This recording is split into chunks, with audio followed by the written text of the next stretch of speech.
Folks, last night we had a conversation on the show where I talked about these executive orders and how MAGA and Donald Trump, how they are specifically targeting Black America with these orders. Now, many folks are like, well, man, I don't know about all of that. But what have I always told y'all? You have to follow the money. That if you're not having a money conversation, you're not having an American conversation. So you often hear me refer to the Reconstruction periods on this show. And I mention that all the time. Why do I mention that? It is because you've heard me also say, in the history of America, every time there's been a period of Black success, there's been a longer period of white backlash. And see, now you got people like Senator Bernie Sanders and Senator Chris Murphy and others, and who just for them, no, this is not race, this is class. That's not what it is. But no, they're wrong. They're absolutely wrong. See, what you have to realize is that if you go back to the first Reconstruction, and if you really want an understanding of this, and I guarantee you, if Greg was at home, he would reach back and grab it if he was there. If you really want to understand this, you have to understand this. This is called Black Reconstruction in America, 1860 to 1880, written by W.E.B. Du Bois. This here, y'all, for those of you, if you include the bibliography, if you even include the index, this is a 746-page book where he talks about the period of Reconstruction. What is the period of Reconstruction? It is that period after the end of the Civil War when you had a focus of the radical Republicans, which is not today's Republican Party, the radical Republicans, and if y'all really want to learn some history, go look up Thaddeus Stevens. These radical Republicans, they had no interest in bipartisanship. They wanted to change America. They said, damn the other people, we got the majority, run the bills through. And that's how you got the 13th Amendment, the 14th Amendment, the 15th Amendment, which are called the Reconstruction Amendments. That's when you begin to look at the Civil Rights Act that was passed in the 1860s that provided a framework for African Americans to be able to access, listen to y'all, contracts. I don't think some of y'all heard what I just said. One of those laws that was passed. It was not passed in 1854. It wasn't around the same time as Dred Scott decision.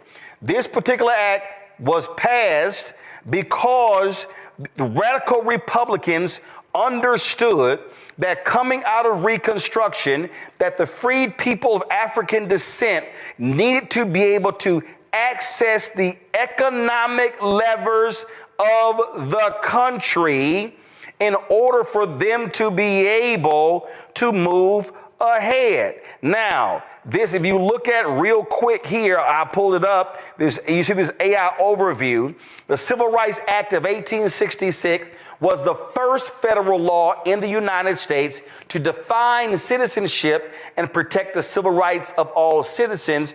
It also was a bill that dealt with economics.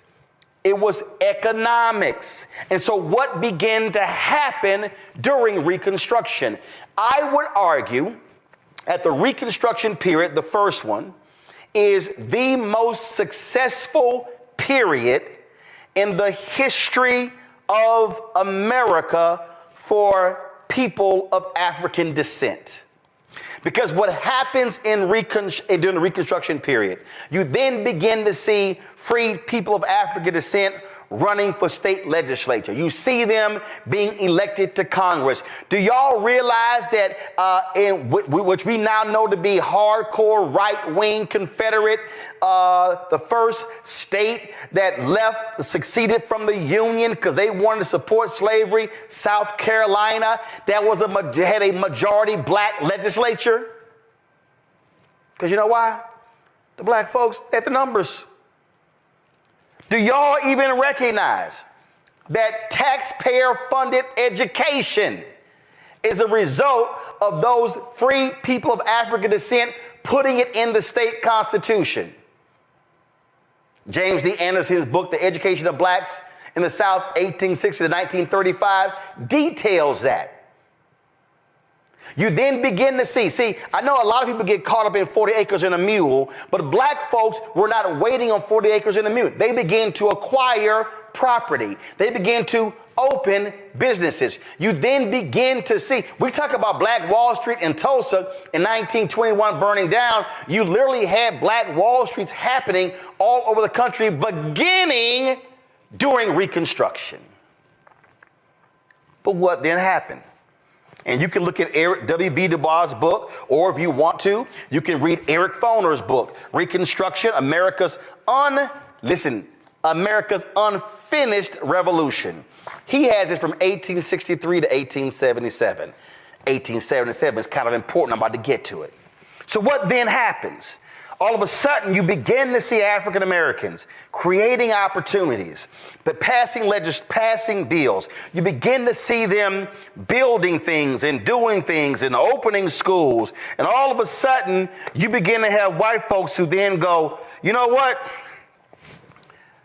That's enough. We done enough for these Negroes. Listen, we about tired of hearing about all this stuff we need to do. Yeah, I know we had them enslaved for 200 plus years, but can we just move along? We don't have time. White America started getting tired of doing things for those people. We've done enough for those people. Then there's an election, 1876, a contested election. Sounds quite familiar. And so the Republicans and the Democrats then all of a sudden begin to say, well, you know what? The Democrats say, well, hey, why don't we do this here? We're going to let y'all go ahead and y'all can go ahead and y'all had a presidency. But we're going to do a deal. Y'all got to pull these federal troops of the last 3 remaining southern capitals. Oh, I'm sorry. Remember I told y'all they kept saying we're getting tired of that? See, what happened was they put federal troops in state capitals to ensure that the Dixiecrats, the racists, would not take over. Oh, I'm sorry. Let me go back. See, one of the big mistakes of Lincoln and the radical Republicans, of course, remember Lincoln gets assassinated, being he is followed by an absolute violent racist, Andrew Johnson. What then happens, he then goes, you know what, to hell with that. We're going to return the land to the slave owners if they apologize for what they did. So America put the folk back in power who were the ones who led to the Civil War. So what then happens, you then begin to have this election, it gets contested, and so then there's a compromise. We ain't in the room. The white folks were making the deal, and that's known as the Great Compromise of 1877. Do y'all know what came after the Great Compromise of 1877? The Reconstruction period ended. That's when the period of Jim Crow started. These white folks were like, no, we have done enough for these black people. We are sick and tired of doing this. So then we come around to a second Reconstruction. All of a sudden, Emmett Till gets killed August 28th, 1955. Then all of a sudden, you have these black women in Montgomery, Alabama, the Women's Council, who were organizing and they were doing what they were supposed to do. Then all of a sudden, you then begin to have these black women. It was not the black preachers. It was not the black men. It was the black women in Montgomery, Alabama, who were the ones who started the Montgomery bus boycott. Then Rosa Parks sits down. Then it begins December 1st, 1955. They begin to bring them to their knees. But understand, Montgomery, it went all the way to the Supreme Court, but the Montgomery buckled because it was a money thing, y'all. That began a 13-year odyssey when you begin to see the fight over civil rights, and you then begin to see the laws passed, the Civil Rights Act of 64, the Voting Rights Act of 65, the Fair Housing Act of 1968. And guess what happened? You had these Republicans who actually were supportive of civil rights, and all of a sudden Barry Goldwater runs for president in 1964. He was a senator from Arizona. And then what does Barry Goldwater do? Barry Goldwater then he opposes the Civil Rights Act of 1964. That was his bedrock. King was so offended by that King actually campaigned for President Lyndon Baines Johnson in 1964, something that he never did. But they said it was so important for Goldwater not to win because Barry Goldwater was going to stop civil rights in its tracks. Why is that important? Why is Barry Goldwater's opposition to the 64 Civil Rights Act so important? Because the 64 Civil Rights Act dealt with public accommodations. It dealt with you couldn't bar people from restaurants and transportation. It went on and on and on. Oh, well, I'm sorry. That means that you couldn't bar people. You could not discriminate against people. And so guess what? They inserted women into the 64 Civil Rights Act. That racist from Virginia, Judge Smith, thinking that would kill the bill, it actually helped pass the bill. That's important because you can now go to Title IX, and that's one of the reasons why it was passed, because of the 64 Civil Rights Act. It's a provision of the Civil Rights Act. So why is this important? Because what happens? King gets killed April 4th, 1968, assassinated. 69, Nixon becomes president. Arthur Fletcher brings in forth affirmative action. You have a period from 68 to the early 80s where black mayors begin to take over. You begin to see contracts, quotas, affirmative action, dollars. Second Reconstruction. You had dollars flowing during the first one. You had dollars flowing during the second one. All of a sudden you get to the 80s. Nixon, he's gone. Carter's president. Reagan runs. Oh, the same President Ronald Reagan, who he was governor of California, running for governor of California, supported a bill for white folks not allowing them not to sell their houses to black people. Some of y'all gonna pay attention. The same Reagan who became governor, who when the Black Panthers brought their guns to the state capitol, they immediately outlawed carrying long rifles. They said, oh, hell no, even though that was actually legal. The same Reagan who changed the rules that caused for tuition in college for you to be charged, because they did not want the regular, ordinary, common man to become educated. Man, some of y'all are gonna have to learn some damn history. So what then happened? So here you've appeared from 69 to about 82, 83. And Reagan wins in 1980, inaugurated in 1981. What does Reagan then do? Reagan begins to go after affirmative action programs. You then begin to see the lawsuits happen. Then you begin to see the decisions coming down out of the Supreme Court, where they then began to put constraints on affirmative action. That's an economic situation. And Reagan, in his 8 years, begins to unleash holy hell economically against black people. And then what happens on May 25th, 2020? George Floyd is killed. George Floyd is killed on May 25th, 2020.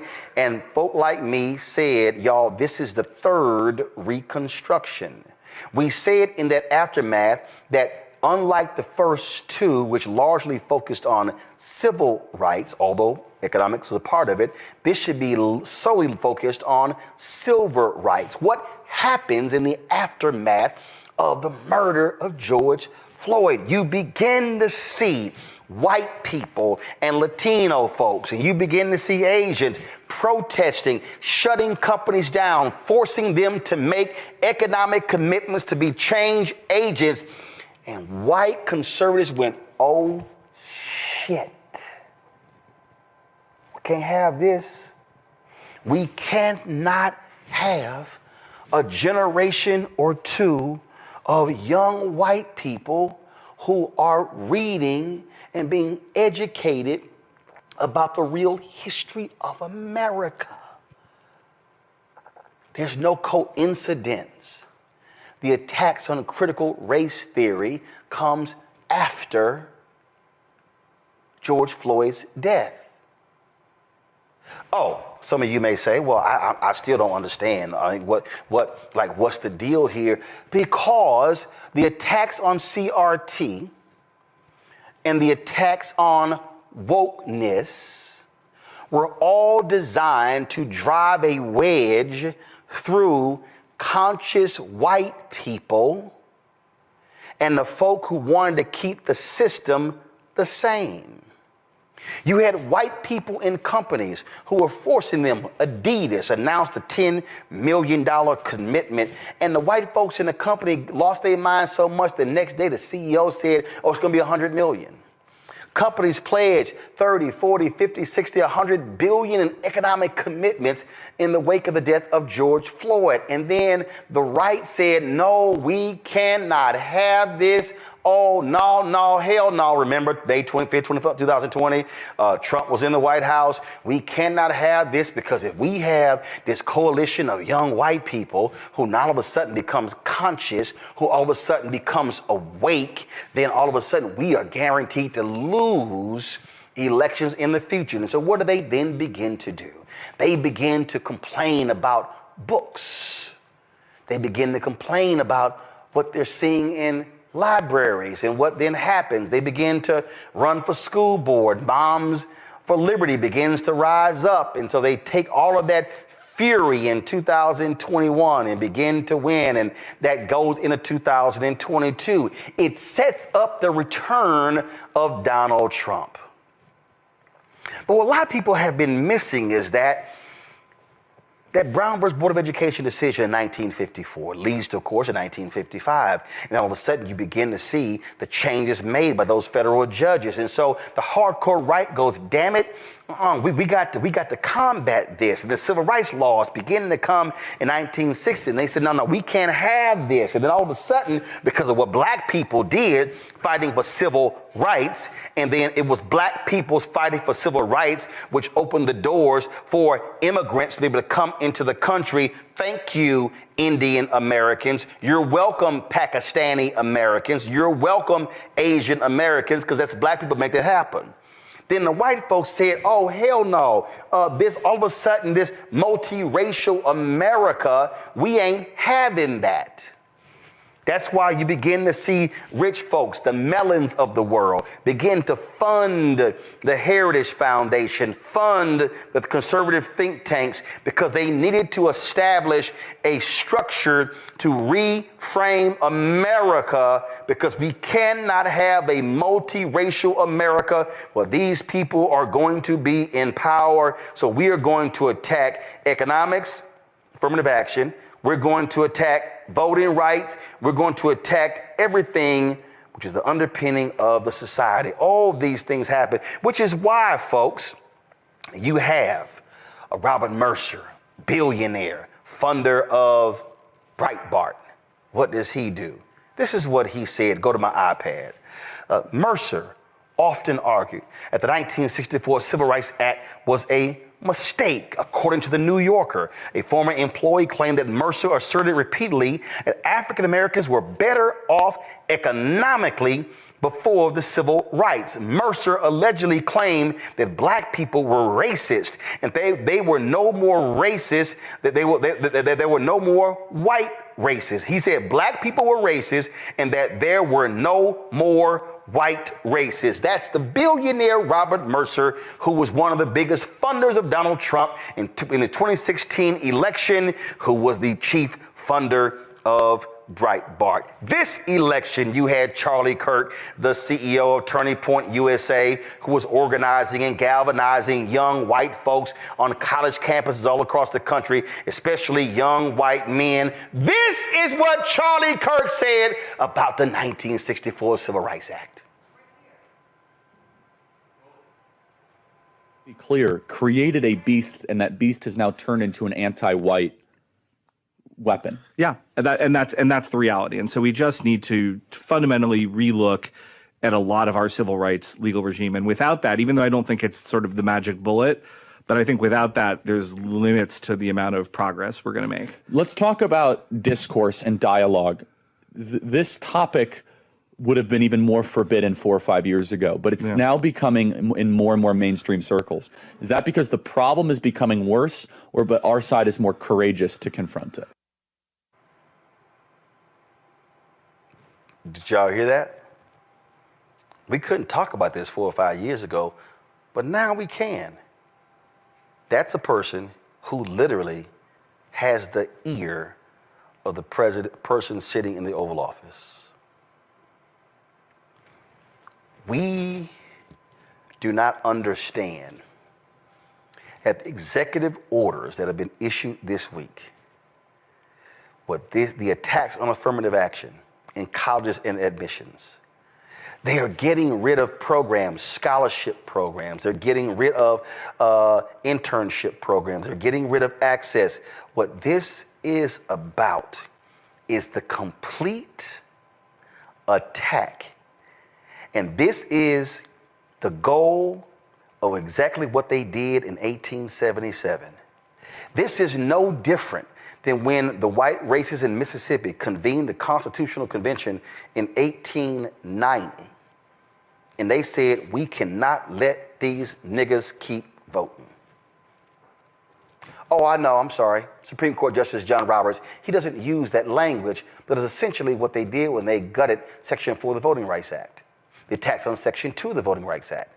Do understand, right now, you have at least 4 Supreme Court justices who would love to completely get rid of the 1964 Civil Rights Act. And why this is important is because the 1964 Civil Rights Act is the enforcement mechanism that has led to all of these changes for Black America since that period. So what they understand, if we assault the 1964 Civil Rights Act and get rid of that, and then we completely get rid of the 1965 Voting Rights Act, what we have effectively done is gutted Black leadership and African Americans from being able to take advantage of what happens in this country.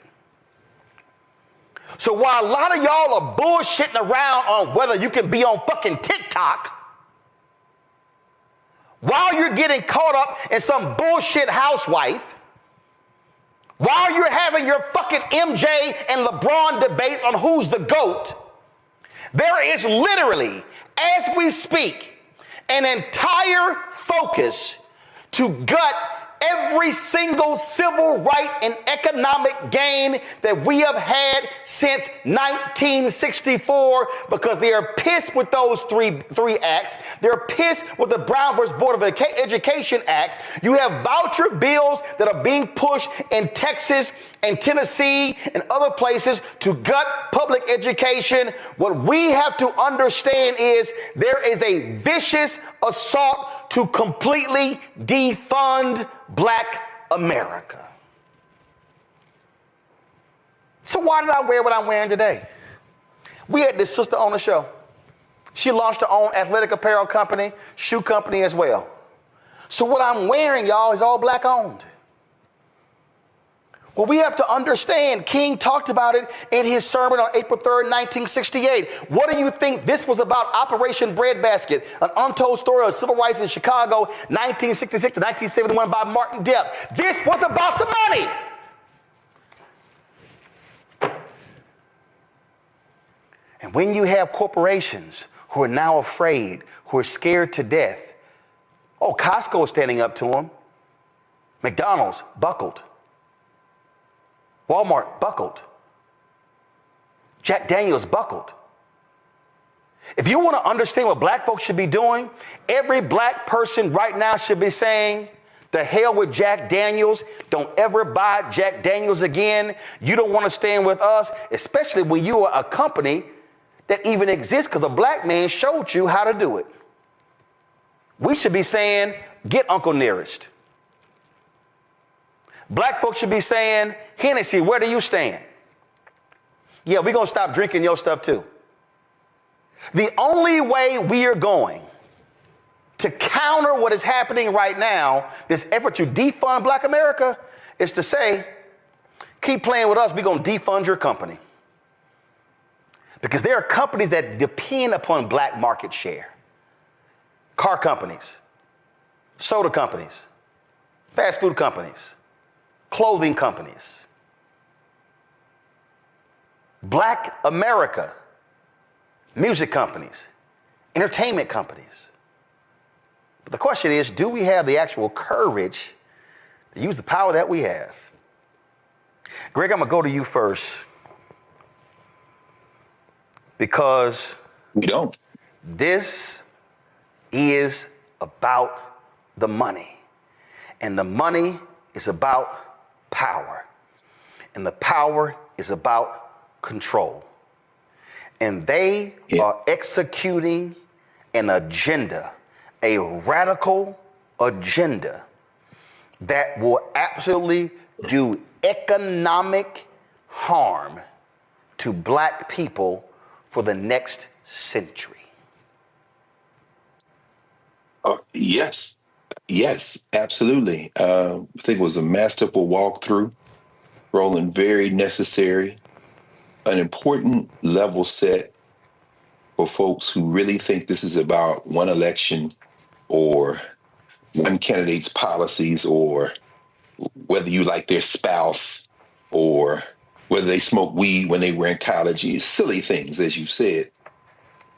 The framework that you laid out really helps us connect the dots. This entire, when I call the United States a criminal enterprise, it's not an original criminal enterprise. It is an extension of a half millennium of criminal enterprise called the modern world system. This is a process that did not involve the entire world, that came out of Western Eurasia, what we now call Europe, that combines culture and commerce and politics in terms of state formation. So when we talk about Spain and Portugal, we talk about Holland, we talk about England and France, and we're not talking about Germany, because Germany hasn't formed in a way, and that's what World War I and World War II about. Basically, they were like, we didn't get the jump that y'all got, riding African peoples back into modernity. That's what, of course, Howard French is writing about in his book, Born in Blackness.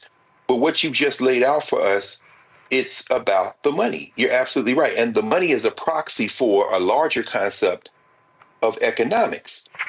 There is no concept of citizenship that comes out of Africa. The ancient Egyptians did not have a concept, at least one has not been discovered yet. Certainly a concept of belonging and being part of community, but the concept of the civitas, the concept of the polis that comes out of Greece and Rome, really find voice in Western Eurasia as these people began to fight. And by these people, I mean the rich, the elites, began to fight. That's what Magna Carta was about in the 13th century, began to fight over resources. That's what drives land poor and resource poor Europe into boats to go visit this cancer on the rest of the world. And what does that have to do with us right now? Well, the United States of America, and with all due respect to a concept of a 1619 project, it isn't just the British in Virginia, it's the Spanish in what it becomes South Carolina and New Mexico. It's the French in the Mississippi Valley. It's the Dutch in what we now call New York, that was New Amsterdam. They are trying, in other words, to colonize the world for profit. And when the dust settles after their colonies turn on them, the most prominent set of colonies turning on the home country being, of course, the so-called American Revolution, which was fighting over property, now you have the problem that you've introduced us to, Roland. What do you do with people who entered this legal framework as property?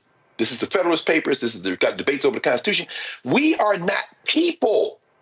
Understand that the idea that Africans are people is a radical concept to these Europeans who saw us the same way they saw the chickens and the gold and the silver and the cotton and indigo. So what do you do with these people? And here is the problem that they had. You couldn't kill us, and you needed our labor to continue your criminal enterprise. So, Roland, when you laid out the Reconstruction and the Reconstruction amendments, that is the critical thing. When you evoke what is a property document, understand the U.S. Constitution isn't about rights. It's about rights to make profit. It's a property document. It's a document about free enterprise. It's a document about trade. private property is the central concept for the criminal enterprises of these people from Europe and their colonies. And what they codify in the three branches of the federal constitution is a concept of private property. But one problem. You got 4 million of us by the 1860s, and we're not going into that good night quietly. And you're in a global system where you want to expand, and everybody else is in the game of exploitation. So when that Civil War is over, and we fought our own way out of the Civil War, the South wants to continue to profit. The North is trying to keep it together. That's what Abraham Lincoln is trying to do. But ultimately, the decision of slavery, that decision was called because we, who remember, came into that conflict as so-called contraband, meaning what? Property. We took the step to free ourselves. That's what, as you say, Du Bois is writing about in Black Reconstruction in America. The Civil Rights Act of 1866, you see the conflict codified. Why? Because they're saying that African people coming into this now will have a concept of citizenship to beat back that Dred Scott concept, where Tani doubles down on the idea that we're property. They say, part of that language, which is why Byron Allen seized on it, is that we will now have not just political rights, but the right to make and enforce contracts. Now Africans are in the legal universe no longer as property. Sure, citizenship is emerging, but now there's an economic stake. This is a problem. The problem's codified in the 14th Amendment. But watch what happens last. And you've gone through the history, so I'm not going to repeat that. I'm just going to fast forward now to Lewis Powell, who I know you've talked about many times. That Powell memorandum that he writes when he's in the Chamber of Commerce in the United States, living in Northern Virginia, and he says, since this civil rights movement has seen these African people attempt to assert a concept of citizenship that they should never have had, and since the 14th Amendment has been eviscerated, as Du Bois writes about, and then used to extend the economic contract through the idea that corporations are legal entities in the form of people. That's what they used the 14th Amendment for, since they've been eviscerating it since the end of Reconstruction. Lewis Powell says we've got to now claw back the concept of private property, claw back the idea of free trade and commerce. And 3 years later, the Heritage Foundation is created. And the first of Project 2025, the first mandate for leadership is created. And so I'll end with this. What you have done, Roland, is put it where the goats could get it, as Joe Madison would say. In a global system that is built on the concept of property dispossession and taking other people's labor, other people's land, that's why we're here having this conversation in English. The thing that has become ungovernable is the concept that whiteness can continue to run the world. They have no choice but to do what they are doing right now. Because the only way you can maintain some kind of political apparatus to keep this going is to ground it in an irrational, vibe-driven concept of whiteness. And the elites, whether it be Elon Musk, who will never get out of bed with China. This is what this electric vehicle stuff is about, because he's over there right now, back and forth. Whether it be the other billionaires who could give a damn about citizenship or anything else, their concept is global, whether it be Jeff Bezos, Mark Zuckerberg, or anyone else. At the center of this is this unruly group of people, these Africans, these indigenous people, these people who simply refuse to die and refuse to go away. You cannot pour your hopes and dreams into this concept of the United States. What you have to pour your hopes and dreams into is yourself, and take a page from every other group in this 500-year fight who have put themselves first, and then you stand from a position of strength to begin to negotiate. But you talking a language they don't understand when you start talking about we are Americans, we're better than this. Nah, and you just walked us through why. See, people literally don't even realize how they get played, Nola. This is what the twice impeached, criminally convicted felon in chief said on Monday at the Insurrection Fest at the U.S. Capitol.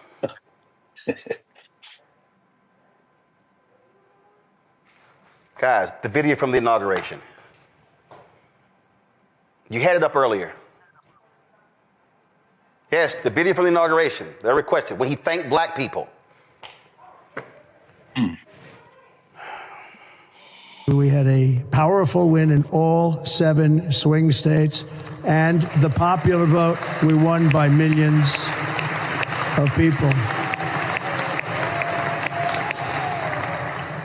To the Black and Hispanic communities, I want to thank you for the tremendous outpouring of love and trust that you have shown me with your vote.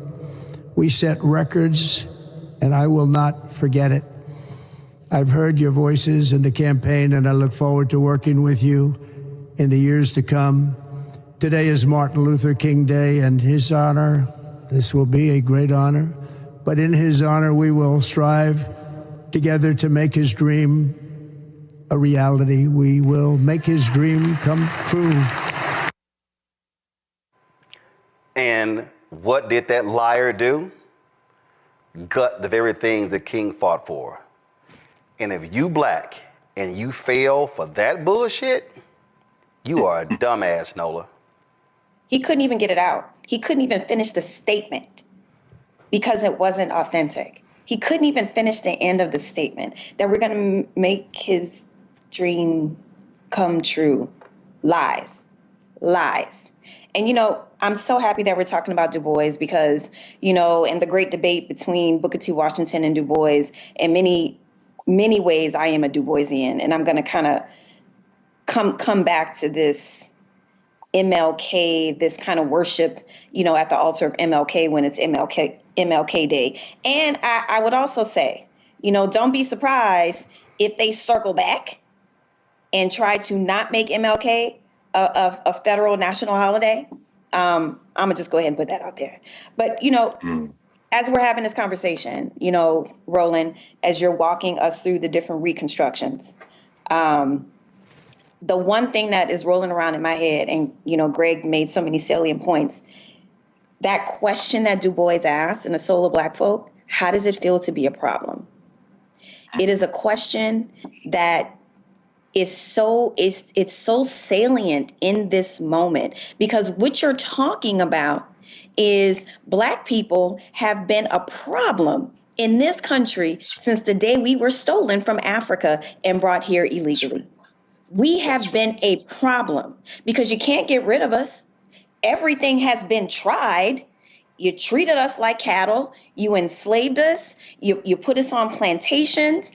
There was Jim Crow, Black codes, everything you can think of.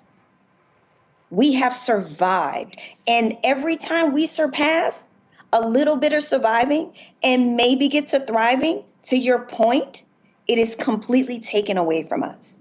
And, you know, I had posted something on my Instagram, not the popular speeches from MLK, but it was this one quote that he said, basically, how dare you ask of a man to pull himself up by his bootstraps when he does not own any boots? That's paraphrasing. And so essentially, this is like, this is the story of Black person, the Black person in America. How do you expect us to continue to fight over and over and over and over when people are constantly trying to steal our boots? The raggedy boots we may have on, that we are proud to wear, and they are constantly trying to take our boots. And I'm such a Du Boisian. I actually have him on my international relations and race syllabus, something that I got a lot of side eyes for, but I don't care. But you really have to think about this in a context of what we've represented from day one in this country. And also, I'm going to bring in Barack Obama into this.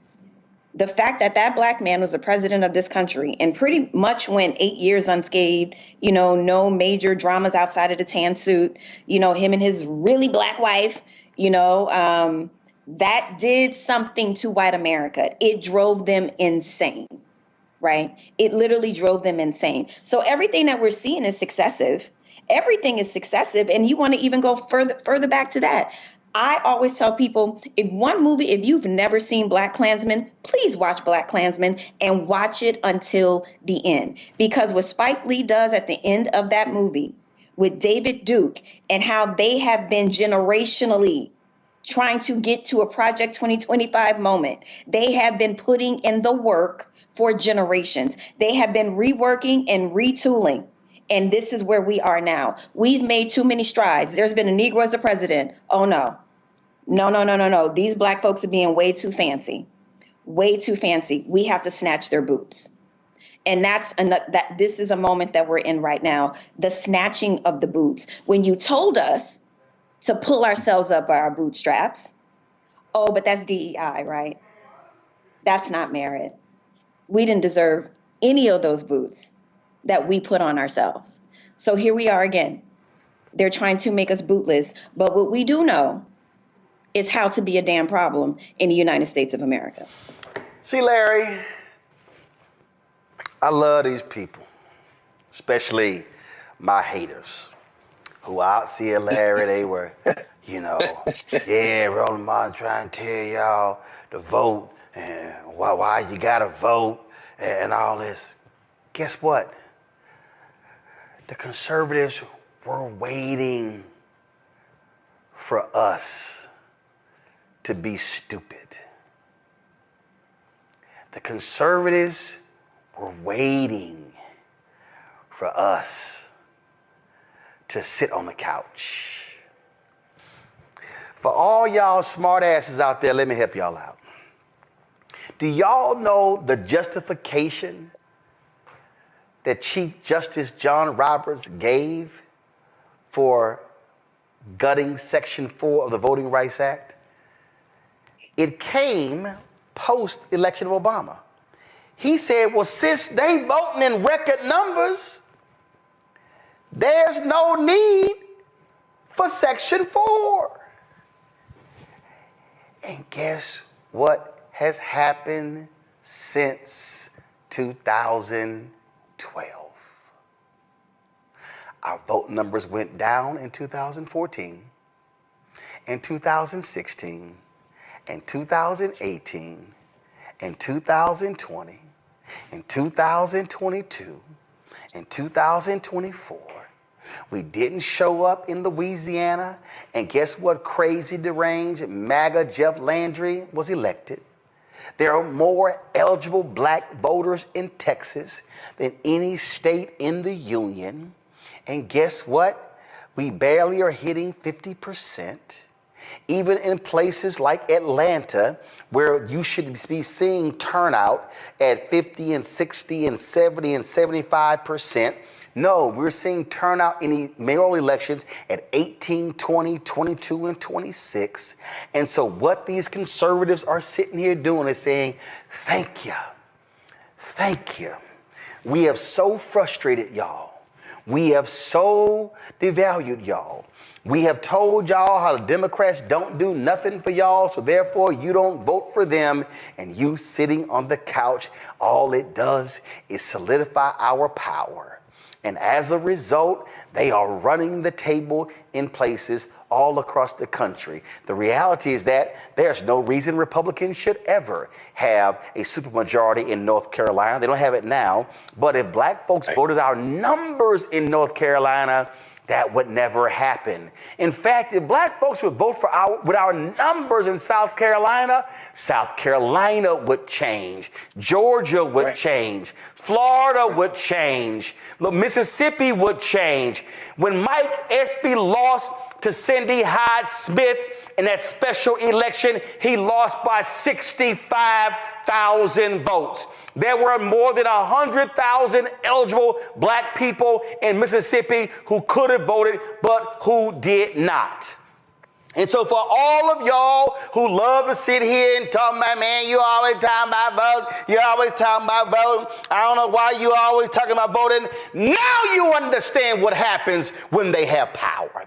Now you understand when the partners come down and they get rid of and sign executive orders and they begin to gut civil rights and economic rights. And now you understand when they change the Department of Justice Civil Rights Division. Now you are about to see with your own eyes every single Generation Alpha, Generation Z, Millennial, Generation X, what it looks like to live close to Jim Crow.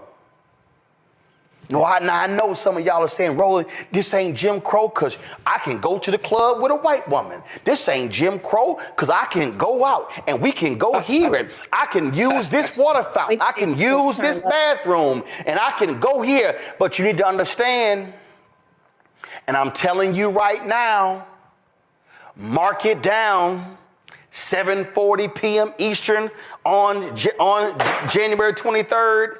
A year from now, you are going to see a dramatic drop in the number of contracts that black businesses have gotten from the federal government. You are going to see a year from now a dramatic drop in the contracts that black-owned businesses will receive from corporate America and from state governments and from county governments and city governments and school districts. You are about to see an economic calamity come down in black America because too many of us sat our asses on the couch, chose not to vote because we said, well, if I don't get nothing before I vote, then I'm not going to vote. Now you are witnessing with your very eyes what happens. And then what you have are some of these same people who I saw your tweets. Well, I'm saying that we got to do for self. We got to do for self. Let me explain to you, everybody who keeps talking about doing for self, please explain to me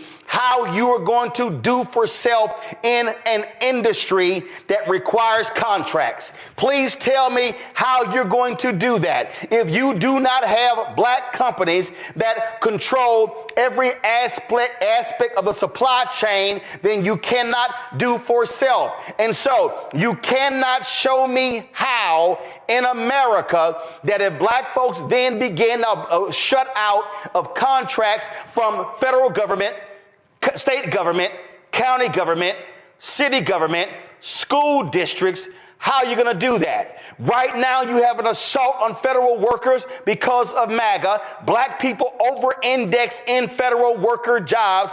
We are a higher percentage of workers in the federal government than we are in the population of the United States. There are more black people who have high five-figure and six-figure jobs in government than we do in corporate America. So when you begin to see those attacks on the federal level, you're then going to begin to see black people not be able to get the jobs in corporate America, which now means you can't buy a house. You means you cannot save money. You cannot invest money. You cannot afford to send your kids to college. And then when they cut Pell Grants, you can't send your kids to college, to HBCUs, because you don't have the $75 and $80 and $100,000 a year job, because now what are you going to be able to do? And so I need people to understand, Larry, this is what happens when you choose not to exercise that one basic power of voting.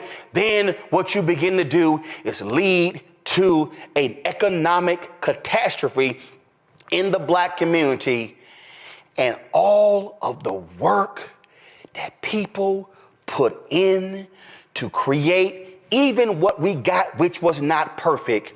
We are about to see, and I'm telling y'all it's happening, we are about to see not an erosion of what we built up. You are about to see an economic catastrophe that will take another century to rebuild. You know, Roland, you know, give the harsh reality for where we are right now, as you know, in terms of the black community. And essentially, before the election, you know, people dismissed a lot of racist rhetoric and said it was nothing. Ignore it. It won't have any impact about our livelihood. But some folks, and particularly I'm talking to the brothers out there, 21% of brothers who voted in the wrong direction. Essentially, what you believed is that it's okay to be like a lived-in hostage, because that's essentially what happened. Is black folks would be like lived-in hostages. Because you talked about the economic impact, and this is connected to the political impact. I also want to mention, when you provided that timeline, one of the things we need to do, what's really important, is folks need to make sure they educate themselves. So I'm going to recommend you read Just Permanent Interest by former Congressman and CBC, one of the founders of CBC, William Clay Sr., in terms of understanding it, in terms of where we started, where we are as a black community. And so, Roland, your point about how long this is going to take in terms to to reverse all these issues that we want to deal with as a community. And I don't think folks are really prepared. You know, we've seen the last 48 hours. It's essentially kind of like a shock and awe in terms of the executive orders. But we talk about there's a significant number of Black folks who work for the federal government, not only in the D.C. area, but throughout the United States. And so you see, essentially, put out a rat request if there are any DEI programs that they think they missed. If you don't report it, they're going to fire you too. So now you're going to have folks turn on other people who maybe have nothing to do with DEI, submit their people's names, and they may lose their job. And of course, these folks are going to be disproportionately Black. So what does that leave many people in our Black community, in our community, as it relates to economics? The other thing I want to highlight, Roland, in terms of we talk about this historical nature issue about racism in America, is I need the folks to go back and check out the debate between, we had the debate in Cambridge, Massachusetts, between Baldwin and Buckley in 1965. The same Buckley who supported the Civil Rights Act until Barry Goldwater wrote his book, The Conscience of a Conservative. Right. And so the title of the debate was "The American Dream is at the Expense of the American Negro." And like many people, I've seen it a number of times, but I need some folks to go back and watch that important debate. And we know Buckley is kind of the father of the modern conservative, network we see today. But it's really important in terms of historically for Black folks to understand that the fight that we're undergoing now has consistently happened for centuries. But at least at some point, particularly, like I said, I talked about earlier with the Great Society programs, that we had some kind of success in terms of ending Jim Crow. And then we've seen some other opportunities. We talked about the election of President Obama, obviously some economic growth. Black folks had the opportunity to go to any higher education institution they want to. But then folks said that's too much. And we need to dismantle all of that. So what you're seeing is a complete reversal of all the success that we've seen over the last several decades. And folks are unprepared for it because they thought that, this is all, smoke and mirrors, this is all a game. No, we're in it now. And so what are we prepared to do? Because we have to continue to keep fighting, but we need to make sure we have obviously some policies in place in terms of initiatives, in terms of what we do strategically to address this issue, because it is going to be a 24/7 fight to make sure that we maintain a minimum of some of the things we've gained over the last several decades, and then make sure not too many of these provisions are reversed, and then fight over the next several years, really for the next several generations, for some of the new laws to make sure to counter a lot of the challenges we've had. And see, we're in it now. Right. But the mistake that people are making is y'all are looking at this through a Democratic and a Republic lens. That's right. I don't look at this stuff through a Democratic and a Republican lens. I look at this through a Black lens. I look at this through the eyes of a Black man. I'm looking at policies and I look at how people operate. Go to my iPad. Y'all, if you don't understand today's modern Republican Party, this is the book that changed it all. Barry Goldwater and the Conscience of a Conservative. What does it say right here? Edited by C.C. Goldwater, right? With a new foreword by George F. Weil and a new afterword by Robert F. Kennedy Jr.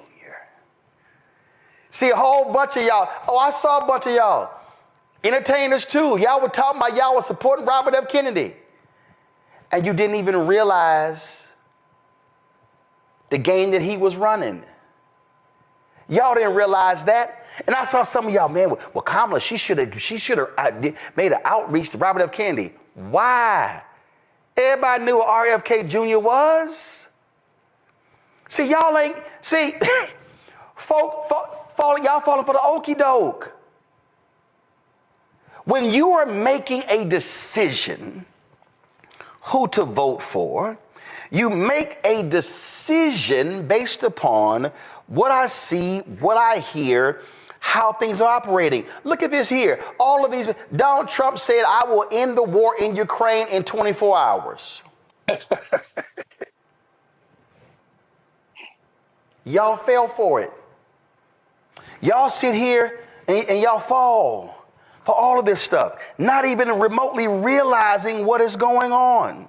You don't even understand, again, what is happening, because you know what I hear? A lot of our people, man, I don't read, I don't watch the news. I don't read stuff. So how in the hell can you be informed if you if you have no idea of what is happening even in the world? Oh, I see the numbers. I see the numbers. And let me be real clear. Let me be real clear. This is not a shot at folk I know. Oh, but I'll see y'all loving shenanigans in sports YouTube channels and commentaries. Oh, and everything is fun. But let me help y'all out. Let me help y'all. Do I still have the, let me find it. Let me see if I can find it. On Facebook, I'm sorry, this actually was posted just yesterday. I'm trying to pull it up right now. And it showed all of the folks who are getting offer letters rescinded for jobs. Are y'all aware that there were scholarships that were awarded to black folks and others that are now being rescinded? Are y'all aware that there are people who had jobs in the Department of Veteran Affairs where they're trying to take care of America's troops, and they are rescinding jobs for those people? Oh, if y'all want to have the conversation, we can. And so what is happening before our very eyes, we are literally seeing massive changes take place. And some of us are just joking and playing and having so much fun. But I'm warning you. And they're not understanding this, Nola. They're targeting black PhDs. They're targeting folks with masters. They're targeting every single one of the programs. See, we had some simple-minded Negro in the chat. Yeah, you know, I voted for Harris, but Roland Martin was talking down to the regular people in the streets. And I'll say it, no problem, Panther 55. You can kiss my ass. Because, see, I can guarantee you I can go in the streets and, because, see, I know what I'm told. I know there are barbershops that are streaming our show in the barbershops.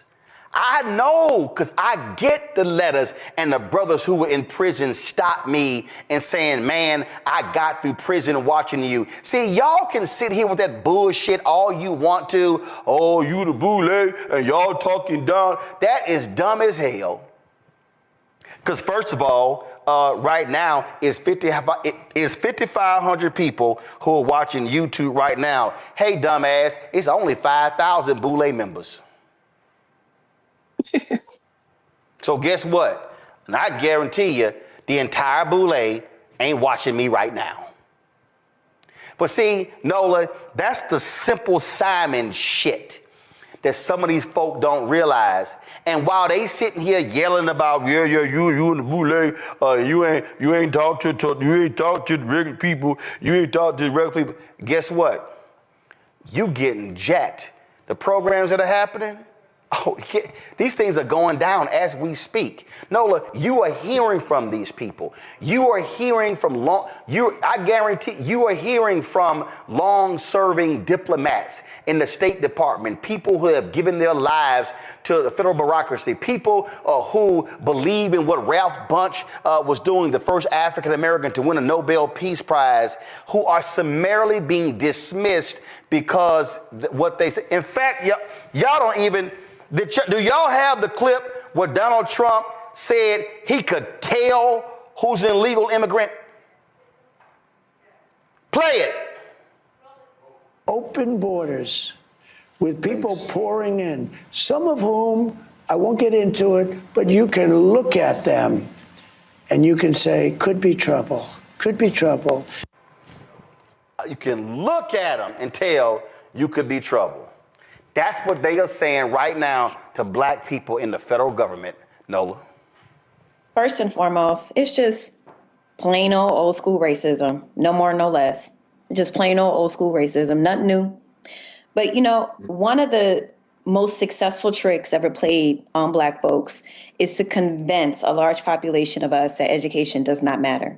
Why do you think people work so hard trying to convince people that higher education does not matter? It's a reason. It's a reason, as you alluded to earlier, Roland, as you were talking about Ronald Reagan and, raising the price of education. My parents met at LSU, the New Orleans campus, which is now UNO. And my daddy always tells this story about how he paid my mama's tuition. He paid my mama's tuition out of his pocket. And then fast forward, 15 years later, you have to take out a second mortgage to send your child to school, or that child gets in debt starting out their professional careers, right? So this conversation about, oh, you uppity Negroes, trying to bring back the talent and 10th and all that stuff. At the end of the day, it is so easy, Roland and everybody on this panel, to my colleagues, to seduce angry, ignorant people. And I'm not calling folks out there ignorant, but what I'm saying is, it is. I'm calling the ignorant. Go ahead. I knew you were gonna come in. I knew you were gonna come in. I'm gonna call the ignorant. I knew I could rely on you for that assist. What I'm saying is it's part of the strategy. It's part of the strategy to target a certain population, because they are thinking of you as ignorant, right? They are thinking of you as gullible. In the social sciences, it's called conditioning, right? So you condition people to respond the way that you want them to respond. And that is what we are seeing. And we saw so much of it, Roland. We saw so much of it over, this administration, especially during those 107 days with Kamala. There was so much debate. There were people that were mad that she spent a lot of time at the HBCUs, that it was too elite. That it was too much about Divine Nine. Okay, that's fine. Maybe not. But the thing that has always bothered me, and I've stood 10 toes down on this, when people try to push back and say, well, not everybody wants to have an education. Education isn't for everybody. And I'm like, okay, I'm not trying to run a race with no shoes on. I'm just not. But I come from a community in New Orleans where higher education that's what you do. You can get married, but you for sure going to college. So I am grateful to my community for that. But this debate, Roland, I'm telling you, it is something for me as an educator. I have dedicated my life to education. And it hurts me sitting here as a Black woman that somehow we have become the enemy. That the Black expert, particularly, all experts right now are pretty much lined up against the wall, and they're ready to kind of like, but when you're Black and an expert, and when your own community doesn't have your back, somehow you become the enemy. You have been conditioned to celebrate the athlete, to celebrate the entertainer. But us three Black asses sitting up here, oh no, not us. Support the work that we do. Join our Bring the Funk fan club. You heard what we just talked about there. Folks, I can't reiterate this enough. Listen to me clearly. I cannot reiterate this enough.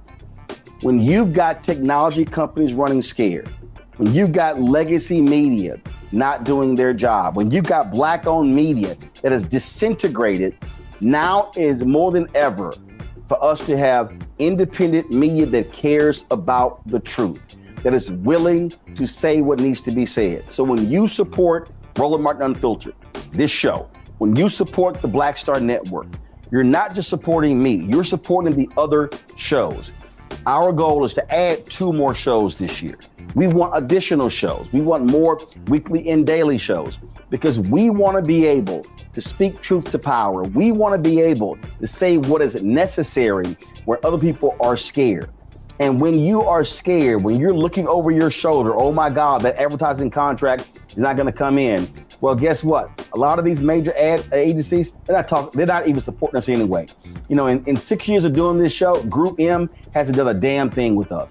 Publicis hasn't done anything with us. You've got Horizon, you've got all of these folks, they haven't done jack.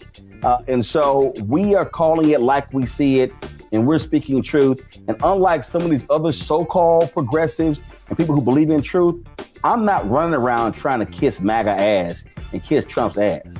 I won't be going to Mar-a-Lago, not for a damn thing.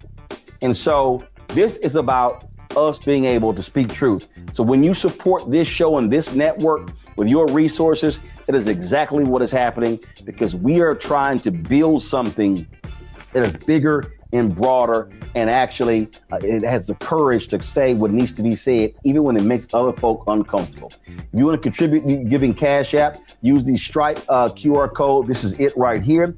And if you are listening, simply go to blackstarnetwork.com to check it out. Also, because you want to see your checking money order, some of y'all old school, we understand that. See your checking money order to P.O. Box 57196, Washington, D.C., 2003 7-0196.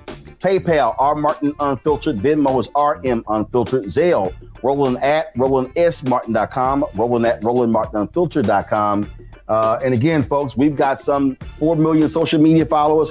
If only 20,000 of our fans contribute at least $50 each, which comes out to $4.19 a month, 13 cents a day, that's $1 million. It allows us to be able to continue to build, to add these shows and do the work that's required.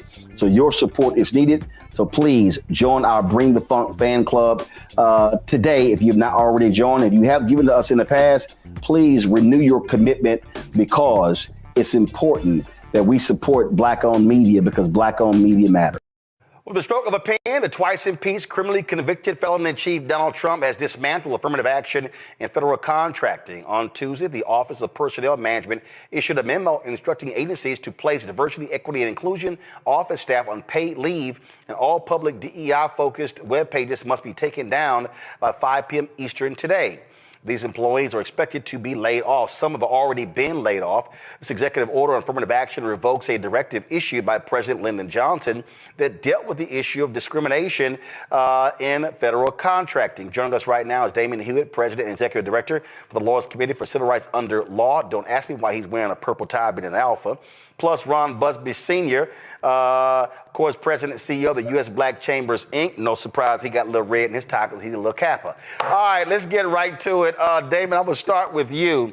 First off, look, we know these guys have been targeting DEI, but going after the Lyndon Baines Johnson executive order is a whole different thing, because that dealt specifically saying you can't discriminate in the hiring of folks when you're getting federal contract. That's a whole different conversation. Well, look, we always knew, Roland, that they were going not just after issues, they're going after people and also going after the money. That's exactly what this is really about. The same reason why they went after federal contracting programs after the Students for Fair Admissions case, the higher ed affirmative action case. And so this is really troubling. You know, the message being sent here and the implications of this rescission is that federal contractors no longer have to undertake affirmative duties to root out discrimination in their own workplaces and their processes. This is essentially an invitation to discrimination. Yep. And the message is that it's open season on Black workers. And, you know, look, federal contractors represent 1/5 of the entire U.S. workforce. So this has massive implications for everyday working Black people. And let's be real clear, which people don't seem to understand. Republicans used to support the civil rights laws. But when Barry Goldwater's book, The Conscience of a Conservative, came out, that flipped it. And then they opposed the Civil Rights Act. You've had conservatives and Republicans who have been saying that a person should be allowed to discriminate. And so that's really what this is about. They do not want to be held to the laws, the civil rights statute saying you cannot discriminate in the hiring. What they're saying is we want to be able to hire anybody we want to, and this is a burden telling us that we can't that we can't discriminate against somebody Black or Latino or Asian or somebody who's a woman. That's what this is really all about. Yeah, we're going to enter a period as follows. Number one, we're going to remind folks of the facts on the ground, but also the law, because no matter what Trump says in an executive order, that doesn't change Title VII. That's the law of employment discrimination. That law was not changed by a Supreme Court decision. That law has remained the same for a very long time. And so these employers have affirmative obligations. What this EO from 1965, the year after the Civil Rights Act, did was it added a layer of protection. It added a layer of affirmative duty for federal contractors to make sure that they were complying with Title VII. So we're probably going to enter a period where this law will be in contest, a period of people talk about rapid evolution. This could be rapid devolution of workplace culture, of open season on Black workers and brown workers. And so we're going to have to meet these people in the courts of public opinion, but also in the courts of law. Ron, I want to go to you. When the idiot Trump was there last time, you and I talked, and they stopped collecting racial data, correct? Correct. So the problem is, we didn't know what was happening. We didn't know what contracting was happening. We didn't know who was it getting. We didn't know if it was an increase or a decrease. And they stopped collecting racial data across the board, correct? Correct. So when it came to, then what they did was they started bundling contracts instead of typically what happens on the Democrats, they unbundle. The only Republican who actually understood the unbundling of contracts was actually George W. Bush. And so typically Republicans, they bundle them back. And so really what we're seeing here with the attacks on, when we see these executive orders, couple that with last year, those federal judges ruling MBDA and also the AA program, what this means, and this is what I kept warning people during the campaign, even now, what they're doing is this is going to have a direct impact on Black businesses getting contracts, correct? People don't understand that. And as we had been talking, and I know you have been saying it, Roland, voting and elections have consequences. And we had been saying for years, and we saw it during his first term, he tried to come out with the ban on Muslims. He got caught up in the process for George Floyd, and it took his attention away from his original plans. This time he came out the gate making it very clear that he was concerned about his supporters, about his billionaire friends and trillionaire friends, and making sure that the programs and the conversations that he talked about during his first term were going to be implemented immediately upon his inauguration. And we have seen that happen already. And again, I want to reiterate this. And this is for all of the Simple Simon Negroes who on social media, who were doing radio, television interviews, talking about Trump is going to be putting money in our pockets and how all these things are going to be going down. What they need to understand is that what they are doing is they are going after the money. And then when they target Walmart, when they target McDonald's, when they target corporate America, they're not just saying, oh, let's get rid of these DI offices. They're going after supply diversity, or what John Rogers with Arrow Capital calls business diversity. And so what we are going to see, and Black people need to wake up, over the next 1, 2, 3, 4 years, we're going to see a material decrease in billions of dollars flowing to Black-owned businesses who largely employ Black people, who fund HBCUs and Black interests. And so that is going to be the direct impact of what Trump and the Republicans are currently doing. Let me make it more clear.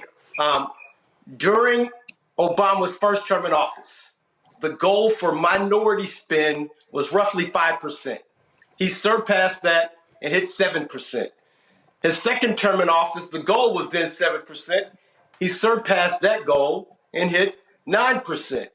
If you heard when President Biden got in office, the goal was to go from 11% to 15%. That scared the nation. What we found out was, as you've been discussing, the disaggregation of the numbers, because they will tell you it's 11%, 9%, 5%. But as you have just mentioned, we never knew what that meant to the Black community. And so during this last administration under President Biden, we said we were interested in three things. Intentionality. Let us know what you were doing for the Black community. We wanted transparency. We wanted to know what that percentage meant for Black businesses. And then we wanted accountability. We wanted to know, okay, well, if they're not hitting the numbers, how can we motivate them and what can we do to improve the conditions for Black-owned businesses? And so the reason why MBDA, Minority Business Development Agency, was the first place to go under attack is because while we were there, the goal was to get the increase for Black businesses from 1.5% of the entire country spend to 3%. I had Black people fighting back on us saying, well, why 3%? Why not 13% or 10%? Understand this. Of the $960 billion that the country spends every year, $640 billion is set aside for products and services that all of us can apply, compete for. Of that, So hold on. The $960 billion, that's what the federal government spends. that's what the federal government. Go ahead. $640 billion is really available because the other portion is for the military. So of that $640 billion, 11% of that goes towards minority firms. But I want your audience to understand who is included in that minority. The second thing I want them to understand is it did not come out easily in reference to the disaggregation of the numbers. It was leaked out. And so once it was leaked out, then the federal government had to address it. And what we found is that of the 11%, the Asian community received 1.8% of the minority spend. They had the fewest number of businesses registered to do business with the federal government, but that's fine. They had large contracts. The Hispanic communities received 1.71% of the minority spend. Black business community had the largest number of businesses that were registered and certified to do business with the federal government. We received 1.5%, the least of all of the ethnic communities. And so you ask yourself, well, where is the spend going? White women, not women, white women received 78% of all of the minority spend. So people are saying, well, Ron, what are you guys doing to fight back on these attacks on DE&I? And I ask myself, well, where are white women? Because they have the biggest law that's available to them, whereas we have the biggest opportunity to gain in this conversation. And so the U.S. Black Chamber, along with other business organizations, are going to continue to fight to make sure that we have our share of the wealth of this country. Now, again, before I go back to Damon, you gave the 1.5%, but also I want to speak in terms of actually real numbers. That number represents about $10 billion. And that $10 billion is the most we've ever gotten. The most we've ever received. And to be honest, it was 1.5. Then in 2021, it went to 1.55. Then 2022, it has now gone to 1.61. So we, under Biden administration, have improved our conditions. We've improved the spend. We've improved our share. Now we cannot turn back and go back to where we were before. Yeah, and so Damon, this is the thing that I think the people have to understand when we talk about the battle over civil rights. That is a direct relationship to the battle over civil rights. And that's what Dr. King understood. It was called the March on Washington for Jobs and Freedom. That was economics. He said in that speech, of course, which the goofy pastor on Monday did not mention when he talked about America giving black folks a check stamp insufficient funds. And he always talked about we came here to get that check. What people need to recognize is that the fight over these civil rights laws is direct because the conservatives, by targeting affirmative action in colleges, impacts black wealth, because we know a black college graduate makes more than a black person with a high school diploma, but a white man with a high school diploma makes more than a black college graduate. When they're targeting these, when they're targeting the law schools, now they're targeting, in terms of affirmative action for medical school. Then they're attacking a program in Minnesota to increase the number of black teachers, to increase the number of black doctors. When they attack these programs, they are attacking the ability of black people to make high 5-figure, 6-figure jobs and earn 7-figure jobs. This is a money battle, Damon.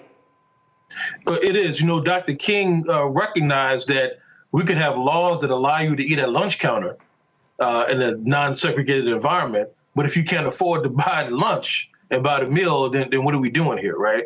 So just to paraphrase Dr. King. So these folks understand this. They are trying to take any means of opportunity and cut it off at the knees. And frankly, if you read this executive order from Trump, labels them as illegal, labels entirely lawful methods as illegal, even things that aren't about race-conscious elections. This is not talking about set-asides or quotas or anything of that sort.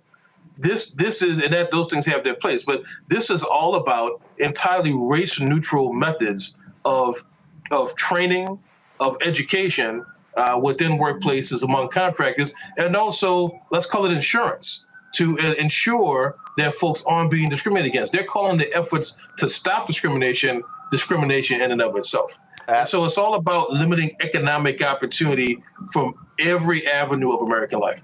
Absolutely. Damon Hewitt, Ron Busby, I appreciate both of y'all joining us on the show. We're going to have this conversation, trust me, a hell of a lot more over the next 4 years. Thank you for having us. We'll be here, man. Bringing my panel right now, Rebecca Carruthers, Vice President, Fair Election Center out of D.C., Jade Mathis, Esquire, with the Jade Mathis Law Firm out of D.C., and Political Sis, social media, political activist out of Knightdale, North Carolina. Glad to have all three of you here. Rebecca, I'll start with you. I keep saying that if you go down 2 blocks from here, there's only one federal agency that shares a lawn with the White House, and that is the Treasury Department. White House is power, Treasury Department is money, power and money. If you ain't having a money conversation, you're not having an American conversation. And what people need to understand, which is why I wrote this book, White Fear, How the Browning of America is Making White Folks Lose Their Minds. This is a money conversation. And what these right-wing MAGA people are pissed off about, they do not want to see black people continuing to advance. And so they want to shut down all of these programs that have aided African Americans in being able to generate wealth. You know what, Roland? I spent a lot of time talking about how I grew up in the Midwest, Nebraska specifically. And one of the things I really learned about racism in this country, especially when my family would go to the South to visit relatives, is in the South, white people generally don't care about what you have as long as you don't live next door to them. If you live down the street, that's fine. You can have whatever you want. But up north and also in the Midwest, they don't care if you live next door to them. They don't care if you live across the street, but you better not be doing better than what they are. And so what's interesting with watching this new administration, the second term of President Trump, like you said, this is purely a money grab because quite frankly, $10 billion in a near $1 trillion budget really isn't that much money when we talked about the 1.5% that black folks as a racial minority gets in these different set-asides to make sure there's a diverse supply chain within the federal government. And like when you talked about that 78% number, 78% of that, like $660 billion is going to white women. So in the grand scheme of things, $10 billion isn't that much for our community. It's not that much across the United States, quite frankly. But the fact that we are even getting that for some of these people, that's the problem because they feel like we should not be getting anything. I mean, here's what's crazy, Jade. The white woman in Tennessee that sued the 8A program, here's what was crazy. She was a part of a program for women. That's how she was able to get contracts. She then sues the 8A program saying, oh, I can't participate in that, and she never even applied. So the white woman was mad at the program for minorities, and she was mad that it didn't include her, but she had no problem with the program that was for women, for white women like her. And this is what we are dealing with. These white folks talk about, oh no, it needs to be a meritocracy. It needs to be, oh no, we shouldn't have double standards. But they got no problem when we know white folks are getting a hookup for their whiteness. Yes, and speaking of hookup, that is one word Trump never uses, or we don't hear often used, is nepotism, right? They talk about everything else, and we want it to be equal here, and gender rights, and all of this, but nepotism was the one key word that he always leaves out, which he was the beneficiary of, right? And I essentially feel like what Trump is saying about DEI is that he's implying that it's discriminatory, but it's only discriminatory when whites, Asian Americans, and white women, when they don't get their way or when they don't get the positions that they want. That's when it's discriminatory. I think that's the part that he's implying and willingly not saying. No, he's not implying, they're actually saying it. That's what they're doing. Political sis, go ahead. You on mute. You're on mute. I don't. Now, there you go. Go ahead. Okay. One thing I don't think they understand, especially white women, veteran white men, is how DEI impacts them in a good way. When it comes to Obama, along with the LBJ executive order that Trump took away, Obama added the gender along with gender identity, I think. But that's going to affect white women as well as black women. So I think that's something we need to keep in mind. And I don't know why the Democrats, especially here in the South, can't drill that into white working people, white working women people. But I think if we can do that, then we can get somewhere with some votes. But then that's going to require people to have a conversation they frankly are unwilling to have. They're scared to have. Of course. Support the work that we do. Join our Bring the Funk fan club. You heard what we just talked about there. Folks, I can't reiterate this enough. Listen to me clearly. I cannot reiterate this enough. When you've got technology companies running scared, when you've got legacy media not doing their job, when you've got black-owned media that is disintegrated, now is more than ever for us to have independent media that cares about the truth, that is willing to say what needs to be said. So when you support Roland Martin Unfiltered, this show, when you support the Black Star Network, you're not just supporting me, you're supporting the other shows. Our goal is to add 2 more shows this year. We want additional shows. We want more weekly and daily shows because we want to be able to speak truth to power. We want to be able to say what is necessary where other people are scared. And when you are scared, when you're looking over your shoulder, oh my God, that advertising contract is not going to come in. Well, guess what? A lot of these major ad agencies, they're not even supporting us anyway. You know, in 6 years of doing this show, Group M hasn't done a damn thing with us. Publicis hasn't done anything with us. You've got Horizon, you've got all of these folks, they haven't done jack.